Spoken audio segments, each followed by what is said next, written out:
নমস্কার, আমি মাম্পির খুঁটিনাটি চ্যানেলে আপনাদের সকলকে অনেক ভালোবাসা জানিয়ে একটি নতুন ভিডিও শুরু করছি। আশা করছি সকলে খুব ভালো আছেন। আজকে না রান্নার ভিডিও নিয়ে আসিনি, আজকে আমাদের বাড়িতে পুজো ছিল, সেটারই একটা ছোট্ট ব্লগ নিয়ে চলে আসলাম। প্রথম করেছি এরকম 10 মিনিটের একটি ব্লগ ভিডিও। জানি অনেক ভুল থাকবে, তবে আশা করছি ভালো লাগবে আপনাদের।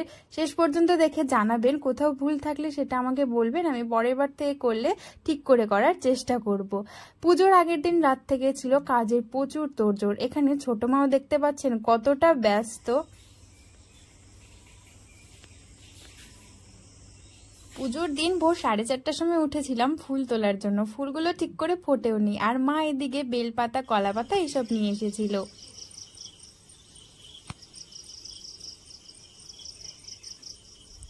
ভোরবেলাটা নদীর পাশে এতটা শান্ত লাগছিল না, খুবই ভালো লাগছিল। সেখান থেকে কয়েকটা দুব্বো তুলে নিলাম।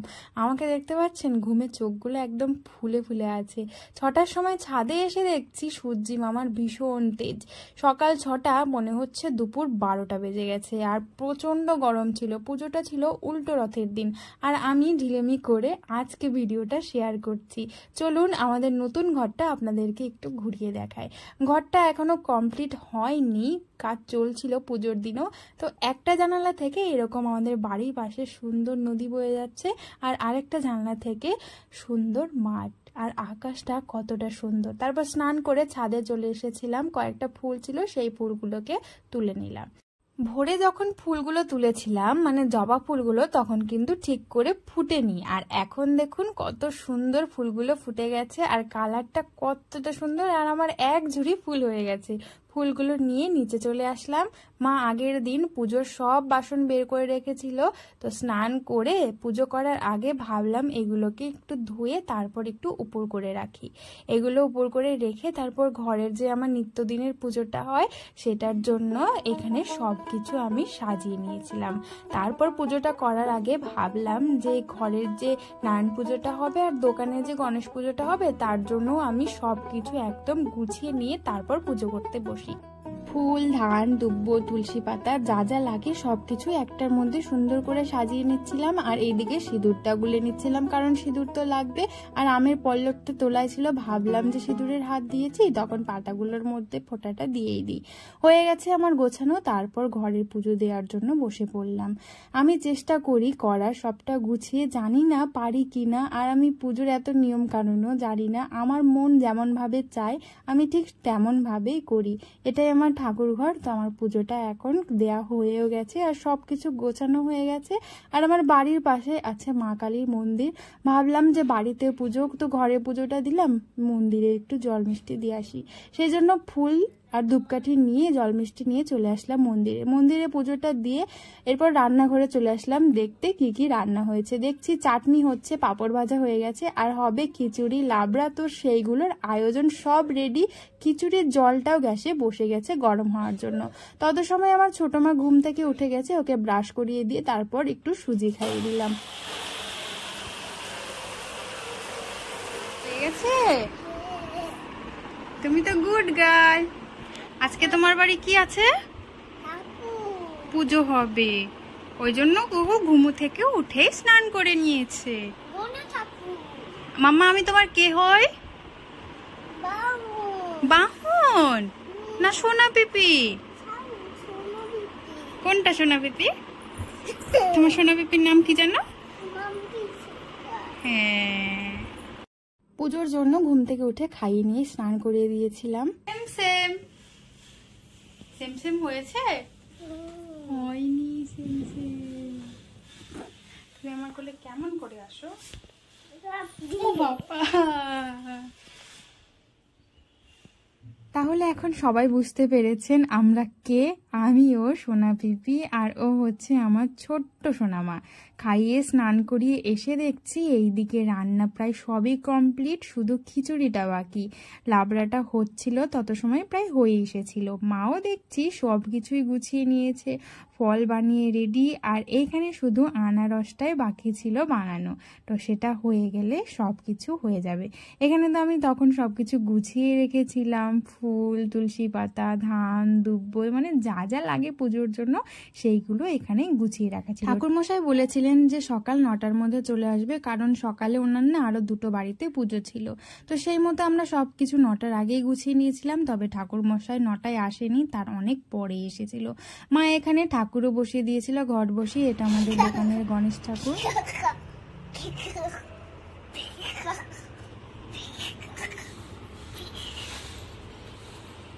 সোনা মায়ের হাসিটা দেখলেন তো, কেমন করে দুষ্টু করছে।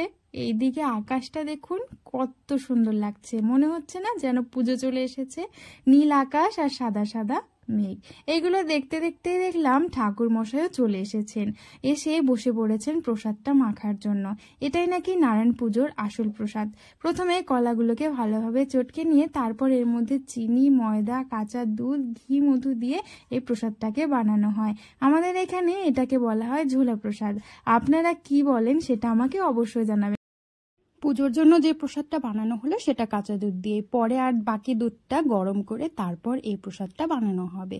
ব্যাস, প্রসাদটা প্রায় মাখা হয়েই গেছে। এরপর ঠাকুর ঘরে নিয়ে এসে ঠাকুর মশাই বসে পড়লেন পুজো। নমো স্বস্তি নমো স্বস্তি নমো স্বস্তি নমো সূর্য সৌমযম কালো সন্ধি ভূতন খবা পবন দিকপতি ভূমিরাগাস শঙ্কছরা। দেখতে পাচ্ছেন লক্ষ্মী মেয়ের মতো প্রণাম করে নিল, কত ভালো। গণপতি বরামহি নমো স্বস্তি নমো স্বস্তি নমো স্বস্তি। এইদিকে আবার একটু দুষ্টুমিও করতে ইচ্ছে করছে, তার জন্য বসে পড়েছে ঘোড়ার পিঠে। ঘরের পুজোটা হলো, এরপর চলে আসলেন দোকানে পুজো করতে। দোকানের পুজোটা হলেই হয়ে যাবে।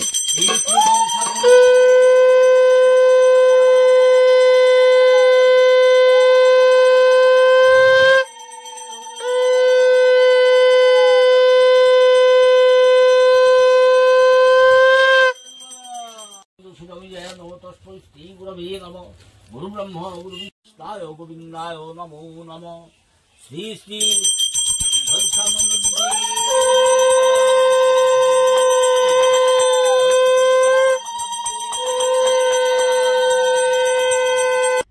দোকানের পুজোটাও হয়ে গেল। এরপর আমি একটু লাড্ডু প্রসাদ নিলাম। তারপর আমার বড় বৌদি এসেছিল, বড় বৌদিকে একটু প্রসাদ দিলাম। আর পুজোর বাসনগুলোকে একদম ধুয়ে মেজে উপর দিয়ে রাখলাম। তারপর বসে পড়লাম প্রসাদ খেতে।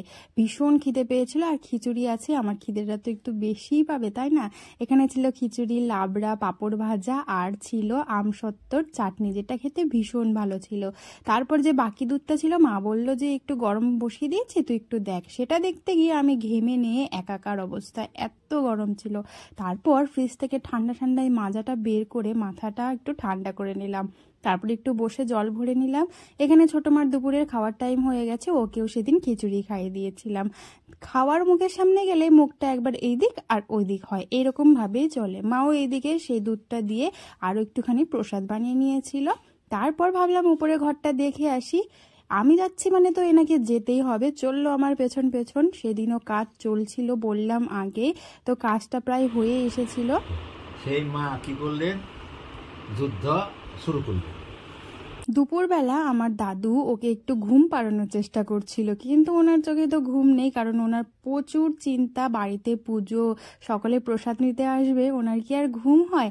দেখুন না আমার সাথে কেমন বক বক করছে। তারপর বিকেলবেলা আমার এই দাদার মেয়েটাও আসলো, আর ওরা তো দুই বোন, খুব মজা পেয়েছে দুজনকে একসঙ্গে পেয়ে।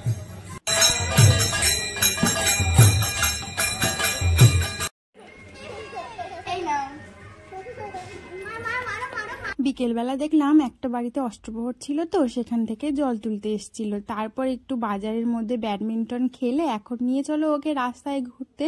রোজ বিকেল হলেই ওকে এই রাস্তায় আসতে হবে, কারণ এখানে না অনেক ছাগল ছানা দেখতে পাই। তবে আজকে একটাও ছিল না।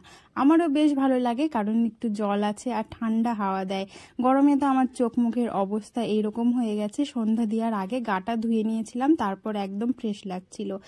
এরপর বাড়ি চলে গেছিলাম। বাড়ি এসে দেখছি আমার ভাই আর বোন ওরা এবার প্রসাদ নিতে এসেছে, আর ইনি আমার বোনের থেকে মুড়ি নিয়ে নিয়ে খাচ্ছে। বোন একটু খিচুড়ি প্রসাদ দিয়ে মুড়ি খাচ্ছিল। আমাদের না এখানে খিচুড়ি প্রসাদ দিয়ে মুড়ি খায়, আমার তো বেশ ভালো লাগে। আবার দেখছি বোনকেও খাই দিচ্ছে। তো আজকের ভিডিওটা এই পর্যন্তই রাখলাম। যদি কিছু ভালো লেগে থাকে তাহলে অবশ্যই সাবস্ক্রাইব করে আমার পাশে থাকবেন।